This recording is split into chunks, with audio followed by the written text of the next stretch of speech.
es algo, o sea, hace 100 años, así como que la cosa era bien clarita, ¿verdad? Pero viendo muchas cosas de la misma Biblia y también de otros aspectos de la vida, etcétera, empezó este cuestionamiento, sobre todo después de 1965, ¿sí? Después del Concilio Vaticano II. Y finalmente en 1976, la Congregación para la Doctrina de la Fe, pues da una clarificación, ¿verdad? Y lo hace como ordinariamente se hace en la iglesia, o sea, se va viendo qué fue el Antiguo Testamento, qué dijo el Nuevo Testamento, qué dijeron los padres de la iglesia, qué han dicho los concilios, o sea, todo un recorrido, ¿verdad? Este documento se llama Fe Cristiana y Demonología. Padre, discúlpeme que le interrumpa tantitito, nada más para los que se acaban de unir a nosotros. Estamos hablando de una pregunta que nos llegó por nuestro canal de YouTube, que es si existe o no el demonio. El Padre nos está explicando solamente porque esto creo que puede causar un poquito más de dudas y de... O sea, si nada más empiezan a escuchar. Muy bien, entonces veo como que gente se ha conectado un poquito después, ¿verdad? Entonces no hay ningún problema en recordar, yo creo que está bien. La pregunta es que si existe o no el demonio, porque como que no hubo mucha claridad, ¿verdad? En la plática anterior. Y comentaba que no es claro el concepto. En la Biblia no es claro y tampoco a lo largo de la iglesia. Y ahora voy a tratar de decir algunas cositas que nos introduzcan en la complejidad del tema, ¿no?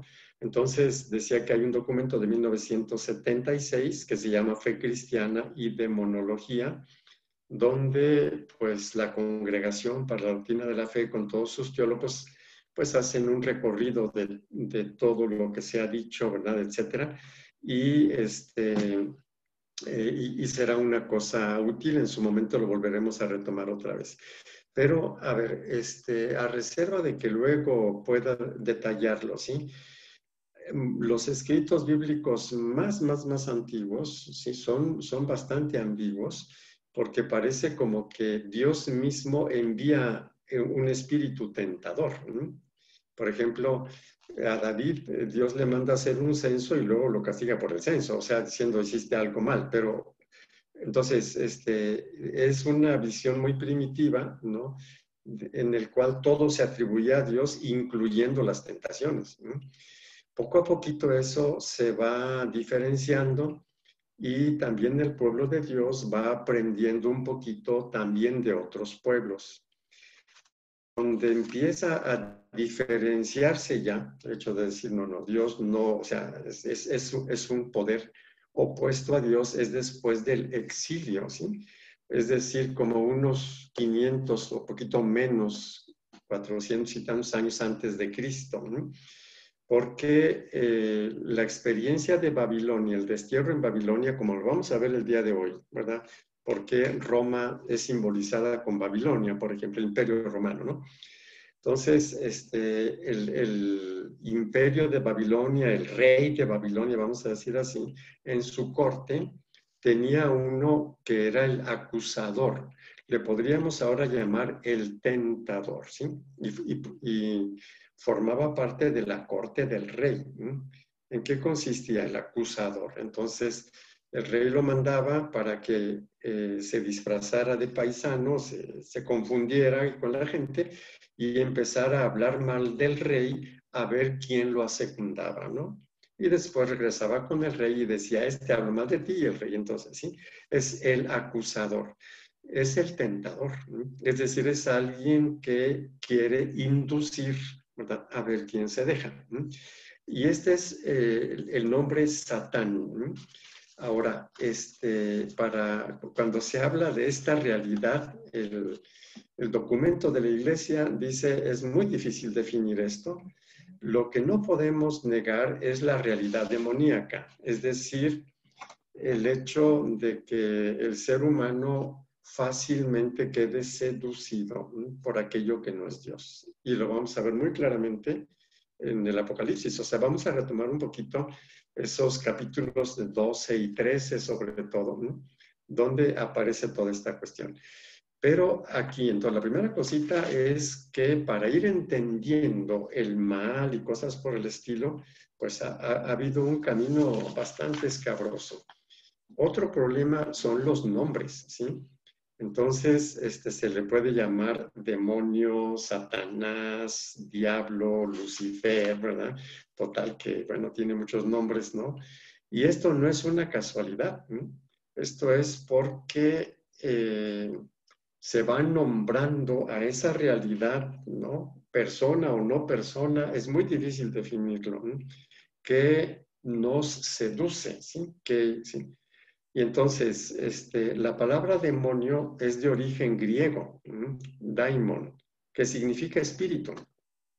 En griego, en el griego clásico, es una palabra neutra, espíritu, ¿sí? De hecho, por ejemplo, Aristóteles, el filósofo que era griego, cuando habla de la felicidad, habla o la define un poquito como eudaimonía. Eu significa bueno y daimon, espíritu, espíritu bueno, ¿sí? El demonio bueno a nosotros no nos checa mucho, pero eso es porque luego se le va adquiriendo ciertos significados.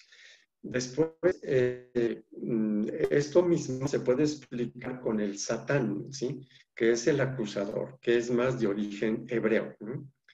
Entonces, digamos que demonio es como una traducción griega de Satán, ¿sí? Que sería espíritu malo o acusador, ese es el que induce, ¿sí? Vamos a decir así, ¿sí? Lucifer es más ambiguo todavía, ¿no? Lucifer, que viene del latín lucis, lux, lucis, y fero, Lucifer, ¿sí? Que quiere decir hacedor de luz, ¿sí? Estrella de la mañana, es Venus, el planeta Venus. Y a veces se toman ciertos versículos, ¿cómo decir?, fuera de contexto. Y entonces se hacen todas esas historias que nosotros aprendimos de niños y por eso ahora nos parecen así como que cuando alguien empieza a decir las cosas ya adultas está negando no sé qué cosas, ¿verdad? Nos tambalea el aprendizaje, ¿sí? En el profeta Isaías, ¿sí? Allá por el capítulo 14, ¿sí? Dice, ¿cómo has caído del cielo, Lucero o Lucifer, ¿verdad? Lucero es como la forma poética de decir Lucifer. Algunas mujeres que se llaman María de la Luz o se le dicen Lucero, no se asusten, son puras palabras, ¿sí? Y lo que nos interesa aquí es ver las realidades, ¿a qué nos estamos refiriendo? Porque ese lucero de la mañana, resulta que también es aplicado a Jesús en el Apocalipsis. O sea, esto realmente nos desconcierta, ¿sí? Entonces, ahora, este texto de Isaías no se refiere al demonio, se refiere al rey de Babilonia. Ustedes pueden ir a ver Isaías capítulo 14 a partir del versículo 4, ¿sí? Y vamos a llegar ahí por el versículo 12, donde dice, has caído de los cielos, Lucifer, ¿sí? Pero el versículo 4 del capítulo 14 dice a quién se está refiriendo, ¿sí? Dice, dirigirás esta sátira al rey de Babilonia. ¿Cómo ha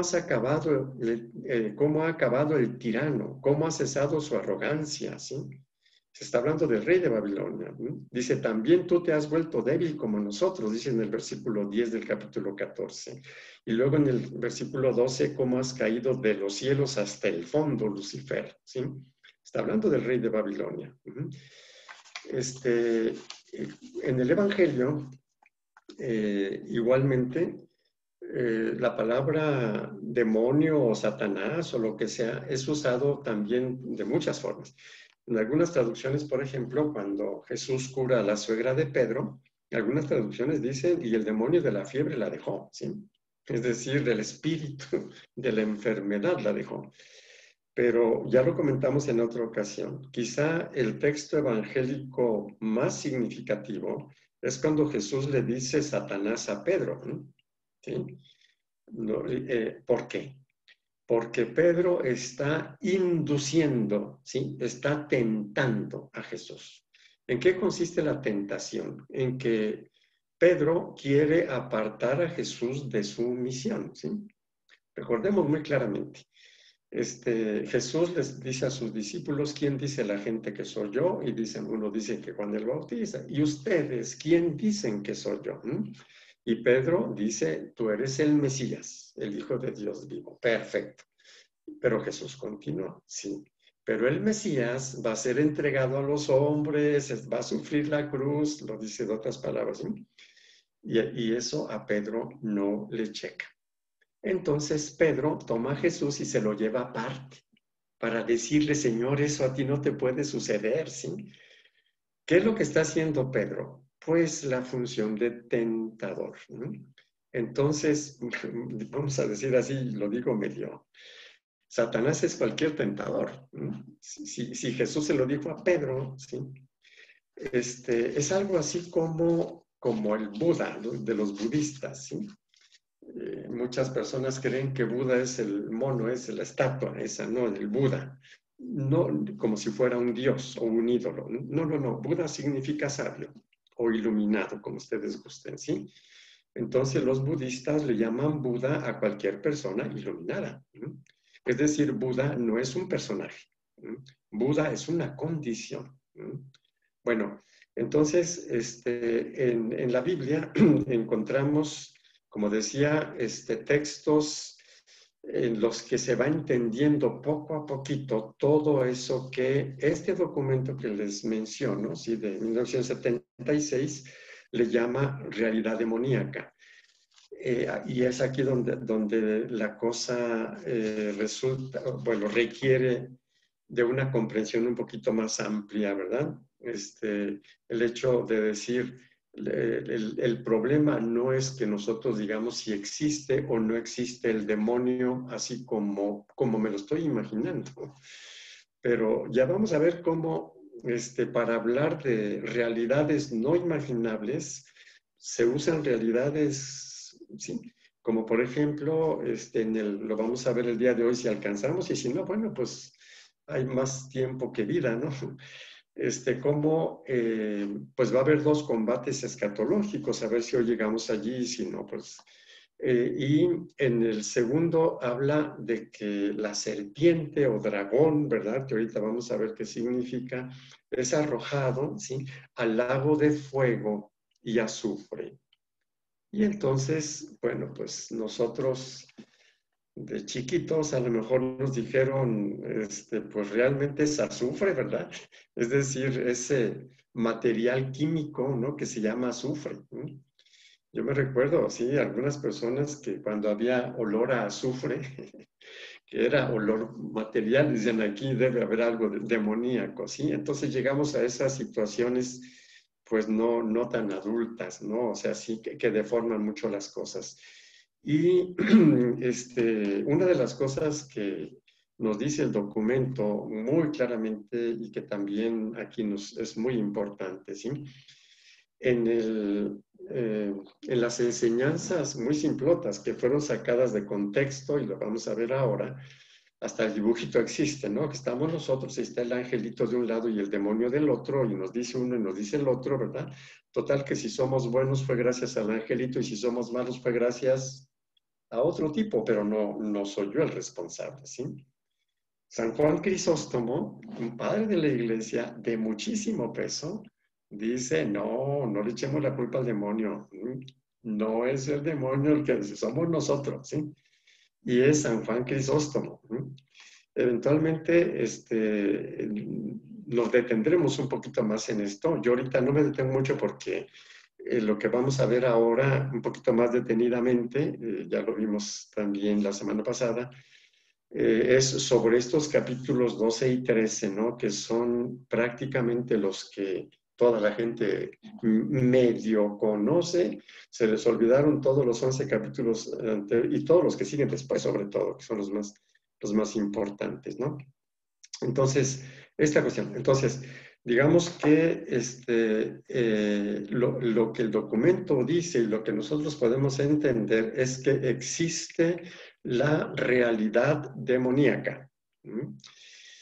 Que el demonio sea un señor, que no sea un señor, que sea un individuo o no un individuo, es una cosa muy difícil de decir, aquí está, mira, aquí está, ¿sí? Yo voy a procurar detenerme un poquito en estas cosas, o sea, cómo la Biblia va presentando las cuestiones.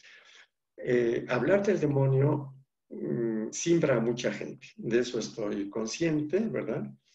Y depende mucho de cómo tiene la cabeza la persona y qué tan asustada o no asustada está, qué tanto necesita o no una amenaza para portarse bien, ¿verdad? Así es de que es súper peligroso cuestionar alguna cosita, ¿no? Consciente de esto, yo les agradeceré mucho que ustedes sigan preguntando, ¿verdad? Ahorita presenté, según mi punto de vista, datos importantes para entender esta realidad, ¿sí? Pero naturalmente que yo no sé si surgen o no nuevas preguntas, ¿no? Como decía, ahorita traté de aclararlo en forma inicial, ¿no? Hablando de los significados de las palabras, más o menos cuál es el problema lingüístico, ¿no? Y cosas por el estilo. Ok. Y bueno, entonces, continuamos. Nosotros habíamos ya hecho algunos comentarios la semana pasada sobre el capítulo 12 y 13 y el intento, el objetivo era mentalizarnos un poquito y contextualizar un poquito sobre todo los símbolos, ¿sí? Resulta bastante claro que los símbolos, números, rasgos corporales, colores, animales, etcétera, tienen significados bastante conocidos ya, pero a veces no solo un significado, a veces tiene varios significados, ¿sí? Y bueno, y vamos a iniciar por ellos. Va a ser muy difícil ir viendo texto por texto, quizá en algún momento lo haremos, pero bueno, ustedes recuerden, en la primera parte del libro del Apocalipsis, bueno, hay cartas a las iglesias, ¿verdad? Bueno, esas son tranquilas, bueno, cartas normales. Después empieza la visión de Juan para tratar de entender el sentido de lo que está pasando. ¿No? Y lo que está pasando es una segunda persecución muy cruenta, ¿no? De parte del Imperio Romano, ¿sí? La primera habría sido Nerón, la segunda Domiciano. Nerón hacia los años 60, Domiciano hacia los años 90 del siglo I. El libro del Apocalipsis tiene bastantes repeticiones y ahorita así en modo general voy a señalar algunas porque parece ser, y hay muchos datos sobre ello, que no fue escrito así de seguidito, ¿verdad? En una época, sino que ya parte se había escrito en tiempo de Nerón y luego se completa y se integra, ¿sí? En tiempo de Domiciano. ¿No? Y por eso es que hay bastantes repeticiones y bastantes formas de decir una misma realidad. Una de las cosas que se repiten mucho son las plagas, ¿sí? Hay plagas, hambruna, sangre, guerra, peste, etcétera, ¿sí? Hay varias veces habla de las plagas y en más de alguna ocasión habla de Moisés, ¿sí? Y habla del Cordero, ¿no? Esto nos dice que para entender al Apocalipsis es importante entenderlo en clave pascual, ¿sí? De la Pascua, ¿no? En el Antiguo Testamento, que es la esclavitud, las plagas, ¿verdad? La resistencia del poderosísimo faraón, ¿no? Y acá es del poderosísimo emperador, ¿sí? Bueno, las plagas. Y el combate, bueno, una cosa distinta es el combate lleno de sangre, prácticamente. Había muchísimos mártires, ¿sí? Y es lo que vamos entonces a ver ahora. Y luego el triunfo, ¿verdad? O sea, llega el tiempo del juicio de Dios y luego la nueva Jerusalén, que es como termina el Apocalipsis. Entonces, en Padre, el capítulo... una Sí, pregunta antes de que pase a los otros capítulos. En el, ajá, el capítulo 11 habla, precisamente cuando está hablando, dice que el ángel le pide a Juan que empiece a medir el templo y luego dice que la gran ciudad porque es Sodoma y Egipto, o sea, hace referencia a Sodoma y Egipto. Aquí se refiere precisamente a lo que usted está diciendo, que es como para tener una visión como de la esclavitud que sufrieron o cómo es. sí, no, entonces, algunas cosas nos resultan muy claras por qué se mide y qué indica la medición. Otras no son tan claras. Ahorita tendría que acordarme el texto, pero no es necesario. Cuando nosotros veamos la Nueva Jerusalén, ¿no?, la describe con medidas exactas y cuadradas, ¿sí? Entonces, para decir es una ciudad perfecta. Los números, ¿sí?, la medida y la forma, ¿sí?, son perfectas, ¿sí? Entonces acá es las medidas imperfectas. Esa sería más o menos la lógica. En este caso y también con otros símbolos, ¿sí?, está diciendo que es esa realidad pasada, ¿sí? Luego hay otra cosa importante, habla de Sodoma. Sodoma es antiquísima, ¿verdad? Pero es un símbolo que se hace actual, ¿sí? Lo mismo hablará después de Babilonia, símbolo será actual, ¿sí? Así como cuando habla del 666 habla de Nerón, aunque sea Domiciano, ¿sí? Entonces, las medidas ordinariamente indican perfección, imperfección y cosas por el estilo. Eso es fundamentalmente, ¿sí? No siempre nosotros sabemos exactamente qué mide. Y bueno, y dicho sea de paso, el 666 es la imperfección total. O sea, el 7 es el número perfecto, el 6 es imperfecto. Y luego 3 veces 6, es decir, el número 3 es el perfecto, es perfectamente, digo, completamente imperfecto, ¿sí? El 666. Aparte, pues, de lo que ya entonces habíamos comentado. Sí, pero las medidas indican cualidades, ¿sí? Bueno, muy bien. Otra pregunta, padre, antesito, porque Sí, ya vamos a pasar al capítulo 12. En el sí, capítulo 10, el ángel, o sea, dice Juan, yo ya estaba dispuesto a escribir, pero el ángel me dijo, no escribas, cómete el libro y va a ser dulce en tu boca y amargo en tus entrañas. ¿A qué se refiere? sí. Entonces, es una simbología de la asimilación de la palabra de Dios, ¿sí?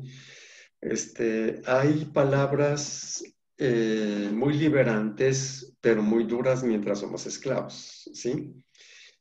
La palabra perdón, por ejemplo. Entonces, cuando una persona ya asimiló, ¿sí?, que es dulce, así, es porque pues ya hizo todo un proceso, pero al principio que te digan que perdones, ¿sí? Una pérdida, ¿sí? Una pérdida. Mientras uno está amarrado a aquello que se perdió, eso es amargo, pero la liberación, pero esa pérdida puede haberme liberado, ¿sí? Sin embargo, digamos que lo dulce lo vamos a experimentar cuando ya tengamos la mente libre, ¿sí? Entonces, sería eso, es decir, el librito es contenidos, son cosas que Dios dice, ¿sí? Entonces, lo que Dios dice al principio puede ser amargo, es decir, incomprensible, no le hallamos sabor, lo que sea, pero una vez hecho el proceso, entonces es dulce como la miel. Sería ese el símbolo más probable. Y bueno, entonces el capítulo 12 va a empezar a narrar, perdón, a dar una interpretación teológica de lo que está sucediendo. Y entonces empieza diciendo, vi una señal en el cielo, una mujer rodeada de estrellas, etcétera, etcétera, ¿sí? Que va a dar a luz con dolor, con sufrimiento. Aparece una segunda señal, ¿no?, que es la serpiente, una grande serpiente, que está ahí esperando a que nazca ¿sí? Entonces ella tiene que huir al desierto, da luz, y para liberarse de la serpiente le salen alas y se va volando. Entonces no pudo pescar a la mujer, ¿verdad? Ni pudo acabar con quien iba a nacer, ¿sí? Entonces, digamos que la mujer sí puede significar tres cosas, ¿sí? Eva, ¿sí? La primera mujer que dio a luz con dolor, ¿verdad? El pueblo de Dios, porque en muchas ocasiones en la Biblia aparece así, es decir, mujer significa pueblo, ¿sí? Y también es probable que se refiera a María, a la Virgen María, ¿sí? Hay tres evangelios, pero sobre todo dos, para los que la imagen de María es muy importante, ¿sí? El evangelio de Lucas y el evangelio de Juan, precisamente, ¿no? Entonces, y el libro del Apocalipsis es de la misma escuela de Juan, vamos a decir así, ¿sí? De literatura juánica llamada. Entonces es probable que sea así. Y por lo tanto, esa mujer, ese pueblo de Dios, ¿sí? Va a dar origen a los tiempos mesiánicos, a los tiempos del Mesías, ¿sí? O a los tiempos definitivos. Bueno, después decía, la segunda señal es una serpiente roja con 7 cabezas, 10 cuernos, 7 diademas, ¿verdad? Y es ahí donde dice diablo y Satanás, acusador, ¿sí? Por eso al principio decía, bueno, vamos a hacer una introducción que empiece a aclararnos esta complejidad que llamamos realidad demoníaca, ¿no?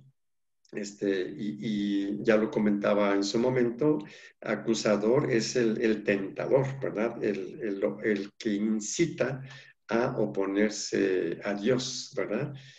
Y dice algunas cositas que lo van a hacer aparecer, bueno, voy a decirlo de una vez mejor, va a aparecer una serpiente y luego dice que con su cola se arrasa una tercera parte de las estrellas, si me quieren ustedes, ¿sí? Así. Y luego le da el poder a una primera bestia y luego aparece una segunda bestia, ¿sí? Vean ustedes, 1, 2 y 3, ¿sí? Es decir, la serpiente, una primera bestia y una segunda bestia. La serpiente es la que tiene ese poder y la cola lleva, quién sabe cuántas estrellas y le da el poder a la bestia. La bestia es la que va a gestionar eso. Y luego sale una segunda bestia, o sea, una tercera realidad que está al servicio y que induce, etcétera, ¿sí? Lo más probable, porque también hay otras cositas que vamos a ver, lo más probable es que sea una parodia de la Trinidad, de la Santísima Trinidad, ¿sí? El libro del Apocalipsis también tiene un poquito esa cuestión, ¿verdad?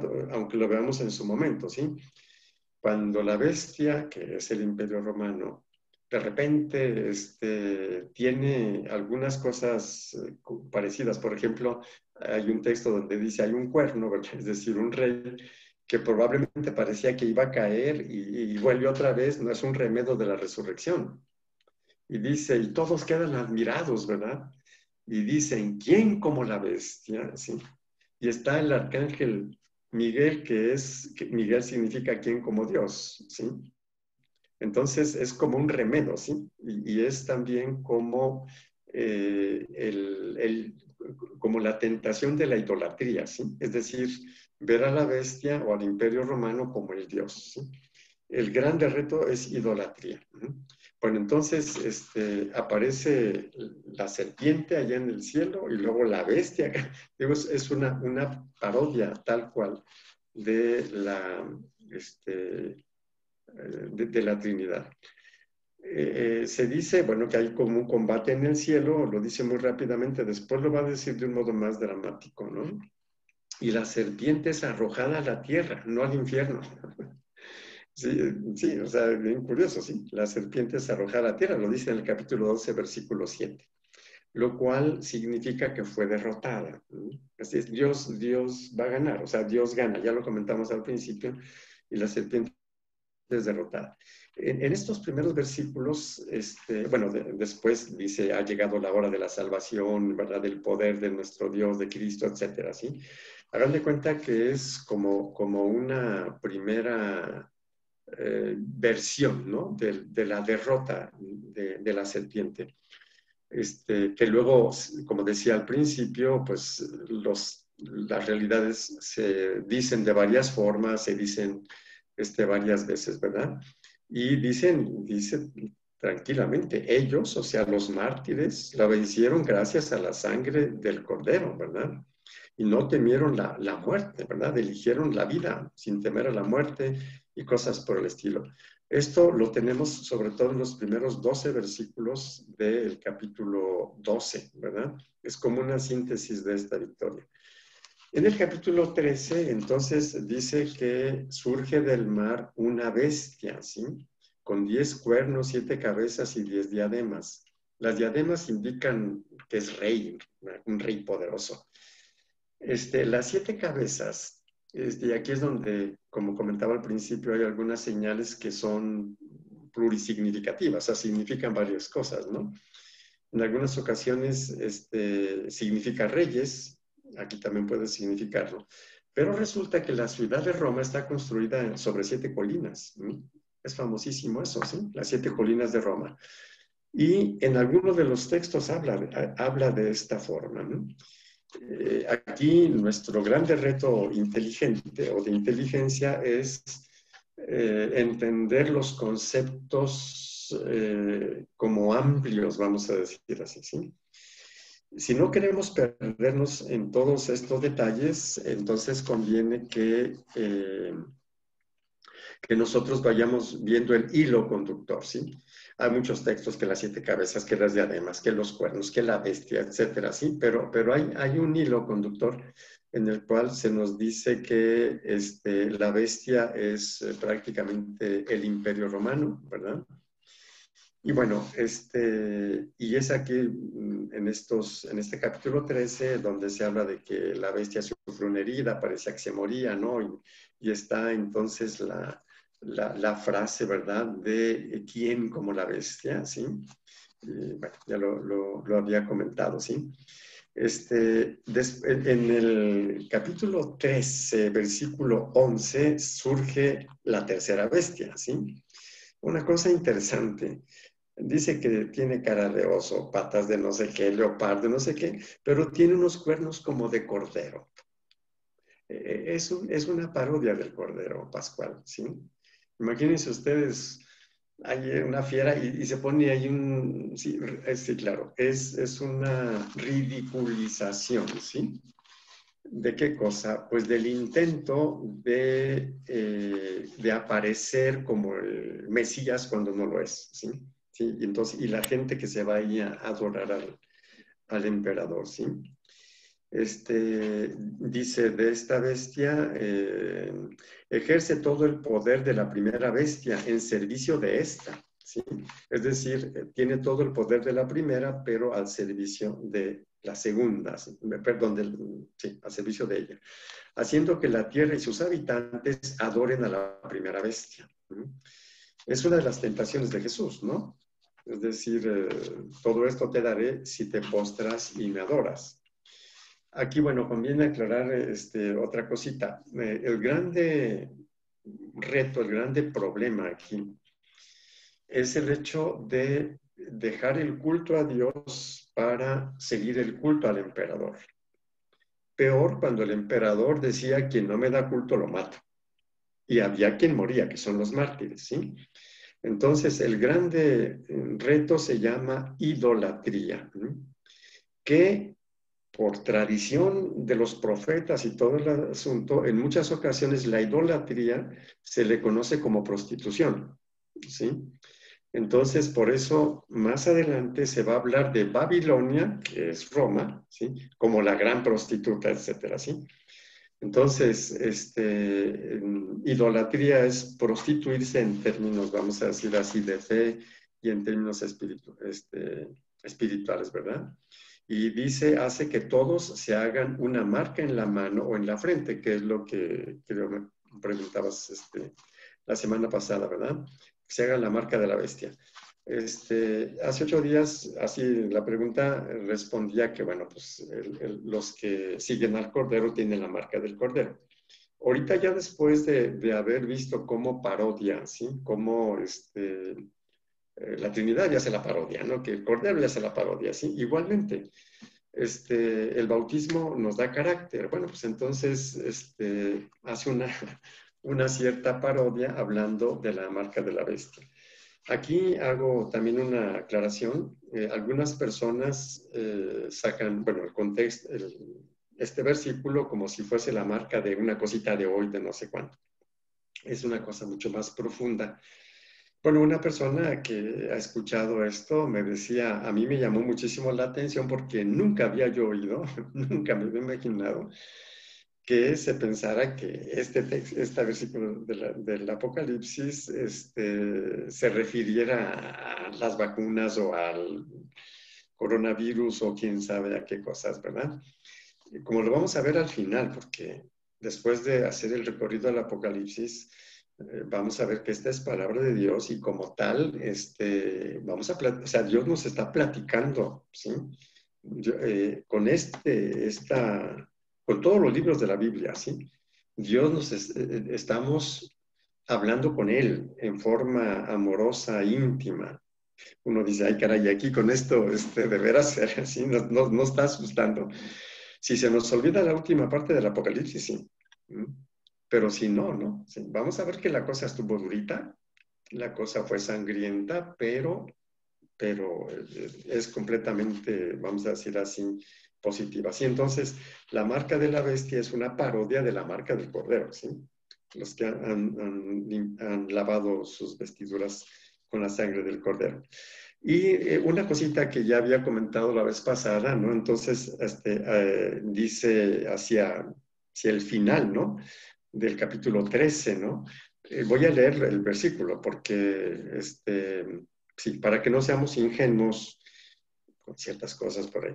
Dice, aquí se requiere sabiduría, que el inteligente calcule la cifra de la bestia, pues se trata de la cifra de un hombre.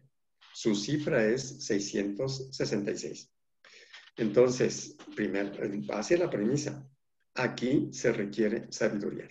¿Qué es sabiduría? Visión, o sea, que cuando uno ve una cosa, la ve la entiende dentro del todo. Esa es una de las características de la sabiduría. Si nosotros no conocemos todo el contexto del Apocalipsis y luego el Apocalipsis en todo el contexto bíblico, cualquier cosa que nos digan del 666 nos va a asustar, ¿sí? Nos agarra desprevenidos, nos agarra sin recursos, ¿sí? Entonces, dice, aquí se requiere sabiduría, ¿ok?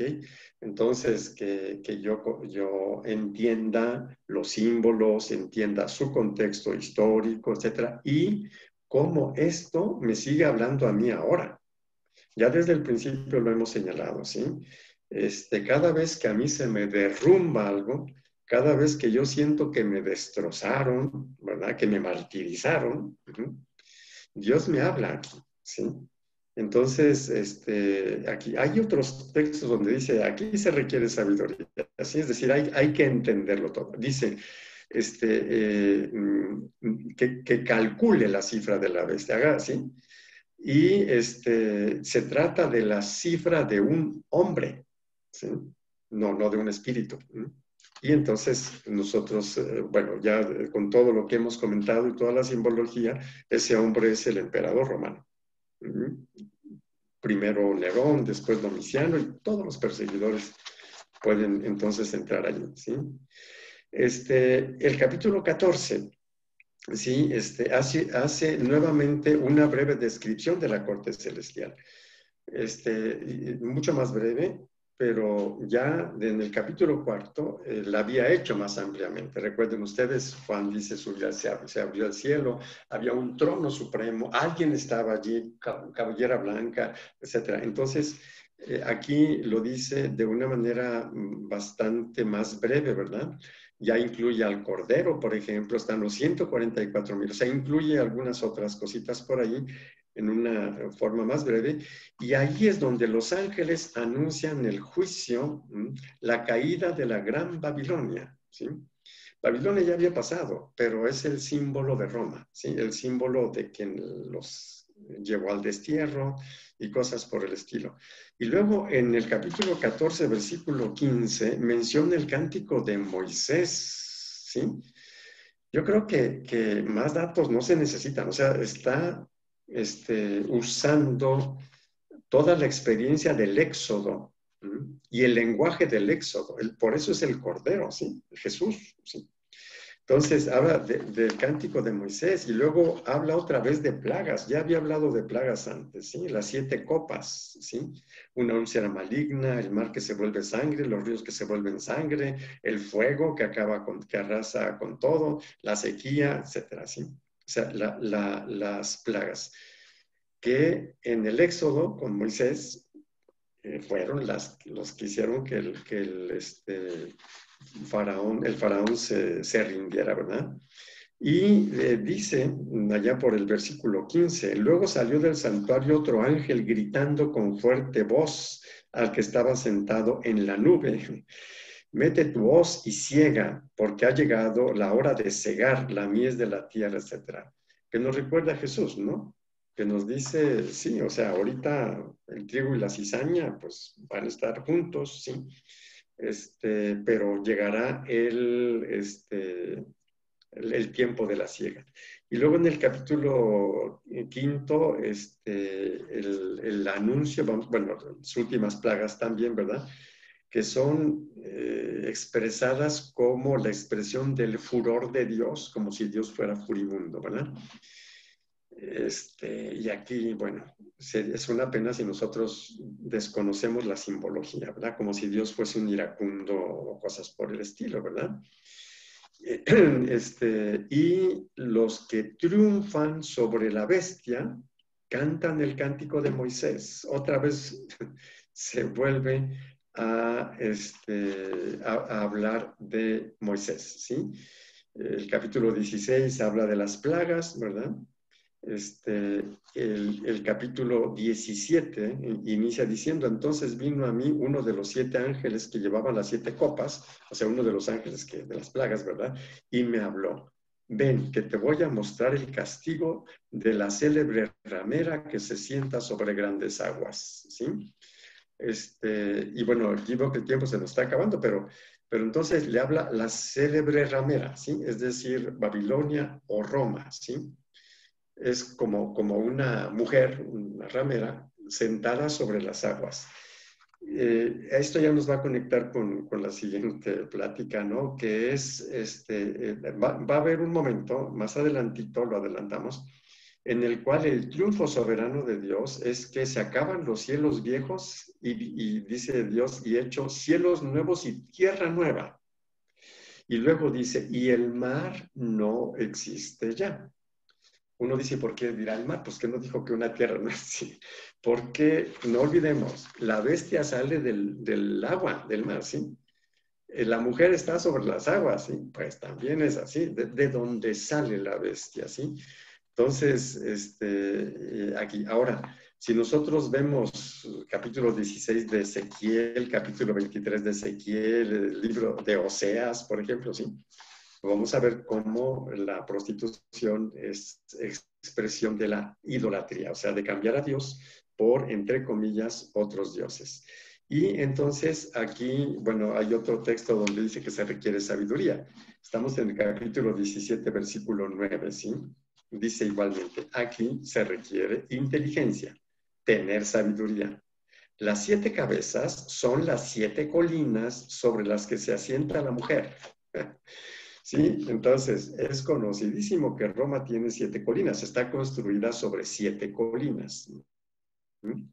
Bueno, y también son 7 reyes, ¿sí? Y dice, vi una mujer sentada sobre una bestia.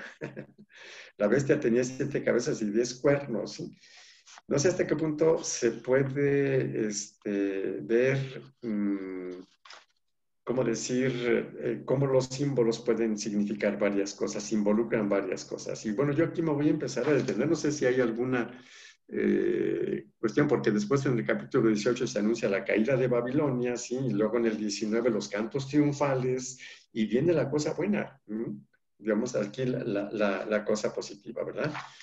Bueno, No sé si hay alguna pregunta por allí. Mire, padre, tenemos Maru Comparán, dice buenas tardes. Marichuy Herrera dice qué gusto, padre. Gracias por las conferencias que nos imparte. Víctor Hugo Romero, que fue quien nos preguntó la vez pasada, dice, padre, entonces usted no comparte la idea de la existencia del demonio como un ser espiritual. Le pregunta a usted. Claro, a ver, aquí yo señalaría que llega un momento, pues, ¿cómo decir?, en el desarrollo, pues, de las personas, donde vamos teniendo mucha más claridad de que hay cosas que nosotros no podemos definir, porque nosotros queremos hablar del más allá con lenguaje e imágenes del más acá, ¿sí? Y entiendo la pregunta y con muchísimo respeto, ¿verdad? El hecho de decir, es como la necesidad de decir, a ver, entonces así, es decir, no sé, como la necesidad de ponerle palabras del más acá a realidades del más allá, ¿sí? Entonces, como un ser espiritual, habría que ver qué entendimos por cada una de esas palabras. Lo que me resulta mucho más útil, ¿verdad? Porque lo otro es que yo intentaría hablar de lo que, o sea, de lo que no rebasa, ¿sí? Lo que comentaba. Y cito las palabras de San Juan Crisóstomo, ¿sí? A ver si por aquí las tengo. Bueno, pero antes, mejor, para no alargarme mucho. Lo que importa es que yo sepa que existe lo que el documento que cites llama realidad demoníaca. Equivale a decir que con, sin, lo que sea, existe aquello que puede apartarme de Dios, ¿no? Y que es la tentación. O sea, porque si yo digo, sí, es un ser espiritual, me brinca otra cosa. O sea, me brinca por qué entonces Jesús le dijo a Pedro Satanás. O sea, Satanás era un ser humano, ¿sí? Entonces, no sé si resulta claro que cuando nosotros decimos el diablo así, así, así, nosotros mutilamos un poquito la Sagrada Escritura. Agarramos algo y sí, pero luego nos brincan otros textos, ¿sí? Entonces, en ese sentido, diría, no me animo, no considero que pueda decir es esto y esto, ¿no? Lo que más me interesa y lo que más interesa es saber que existen realidades que pueden inducirme a abandonar a Dios y cambiarlo por otra cosa. Y que sea quien sea, el problema es que me pierdo a Dios, o sea, que lo dejo, ¿sí? Esto es lo que el documento llama realidad demoníaca. Ahora, como les digo, o sea, yo no considero tener el conocimiento del más allá para decirles esto es esto y esto y más allá, ¿sí? Tenemos la palabra de Dios que lo voy a decir al final, ¿verdad? Cuando ya hayamos terminado, cómo leer la palabra de Dios y cómo entenderla como un diálogo con Él, un diálogo amoroso, íntimo, etcétera, ¿sí? Y vemos, lo que podemos entender es más o menos cómo el pueblo de Dios fue entendiendo esta realidad, ¿sí? Eso es lo que podría decir. Si alguien necesita decir es que es una persona, pues dígalo. O sea, no hay ningún problema, no nos pasa nada, ¿no? Y si la iglesia a un cierto punto dijera eso, pues no hay ningún problema, ¿verdad? Pero lo que les digo es, ante la situación tan compleja, lo que importa es Dios y lo que importa es que no lo podemos perder. Que aquí es donde, aquí cabría un poquito un poema que se recita mucho, bueno, que yo lo he escuchado más como en Cuaresma, el de No me mueve mi Dios para quererte, que dice, no me mueve el infierno tan temido para dejar por eso de ofenderte. O sea, realmente Claro, es... claro, o sea, claro. Dice, no me mueve mi Dios para quererte el cielo que me tienes prometido, ni me mueve el infierno tan temido para dejar por eso de ofenderte. ¿Sí? Muéveme tú, muéveme el verte en esa cruz escarnecido, muéveme el ver tu cuerpo tan herido, muéveme tus afrentas y tu muerte. No me tienes que dar ni Dios para quererte, el cielo que me tienes prometido, ni tampoco el infierno tan temido. ¿No? Porque si aunque lo que espero no esperara, lo mismo que te quiero te quisiera. Más o menos por ahí va la poesía, ¿sí? Y aquí entonces, sí, esto que es una poesía que algunos le atribuyen a Fray Luis de León, etcétera, sí, sería eso fundamentalmente. Y bueno, qué pena que no puedo responder a algo que rebasa nuestra experiencia temporal espacial, ¿sí? Pero lo que podemos decir ciertamente sería esto, ¿verdad? Bueno, también Víctor Hugo nos dice, nos hace otro comentario con respecto a la pregunta que yo le hice de cómete el libro. Dice, padre, ¿no será que cuando te dice Jesús que perdones suena bonito y dices que vienes perdonar, pero cuando te toca hacerlo ya desde tu espíritu es difícil digerirlo y provoca ese sabor amargo, pero al final es para tu bien? Así es, perfecto, Víctor Hugo. O sea, me parece excelente tu comentario y tu claridad. Sí, muy bien, muy bien, muy bien, de acuerdo. Y Susana Nuno le manda corazoncitos, padre. Gracias igualmente. Muy bien. Bueno, pues yo creo que ya hasta ahorita ya no tenemos más preguntas. Yo creo que van a ir saliendo tal vez en la semana porque, digo, estos temas son complicados. De hecho, tenemos en la semana pasada una persona que nos decía precisamente que por primera vez estaba tocando el Apocalipsis porque ella sí le daba mucho miedo leerlo. Dice, ya por primera vez me animé como a meterme un poquito porque el padre nos lo está explicando y la verdad se lo agradecemos bastante, padre. Y pues la verdad nos da muchísimo gusto que estar abriendo un poquito el camino a la palabra de Dios, como usted bien nos lo está explicando, y a ese amor y a esa esperanza. O sea, precisamente por eso el nombre que usted nos propuso es perfecto, porque realmente todos pensábamos que el libro del Apocalipsis, bueno, muchos, era, o sea, nos daba miedo simplemente el simple escucharlo. Así es, así es. Y bueno, último comentario. Es una persona, la misma persona que dice, me extrañó que ese versículo de la marca se aplicara así.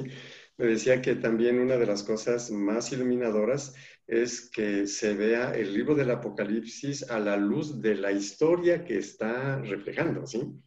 Y claro, porque entonces quiere decir que mucha gente lo lee y cree que eso está dicho así, quién sabe cómo. Y no, tiene una realidad histórica que lo explica mucho más, ¿verdad? Sí, padre. Y Okay. bueno, Víctor Hugo nos vuelve, le hace otro comentario, padre. Dice, padre, aunque el Apocalipsis se refiere mucho al Imperio Romano, es actualizable. Me gustó eso de la realidad demoníaca. O sea, Sí, claro. Sí, sí, sí, ese va a ser, o sea, después de que nosotros hagamos el recorrido del Apocalipsis, vamos a hacer eso que dice Víctor Hugo. O sea, ¿qué me dice a mí hoy, verdad? Porque ya lo comentábamos.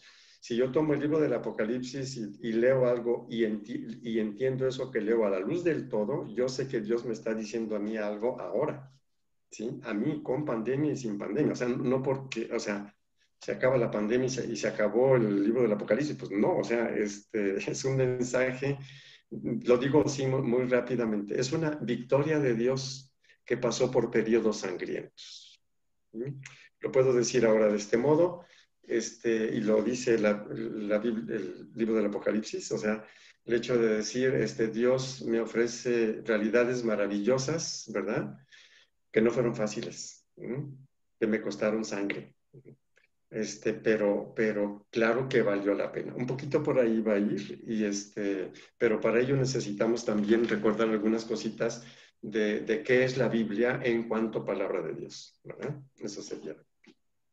Okay. Ofelia Castellanos le da las gracias, padre. Dice que Muchísimas gracias, Ofelia, me da mucho gusto. y Gracias. muchas gracias a todos. Les recordamos que el video va a estar en nuestro canal de YouTube. Víctor Hugo le manda a decir gracias también, padre. Y los esperamos el próximo jueves a la misma hora para seguir platicando. Igual sus preguntas, sus dudas, traigan su Biblia. Con muchísimo gusto se las hacemos llegar al padre.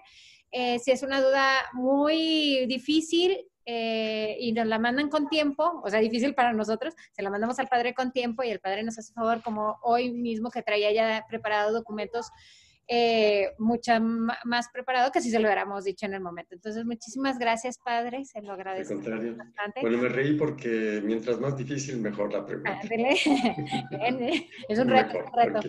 Muy bien. Gracias, padre. Muchísimas gracias por su tiempo y nos vemos la semana que entra. Gracias a todos. Con mucho gusto y hasta luego. Gracias. Adiós, padre. Gracias. Bueno.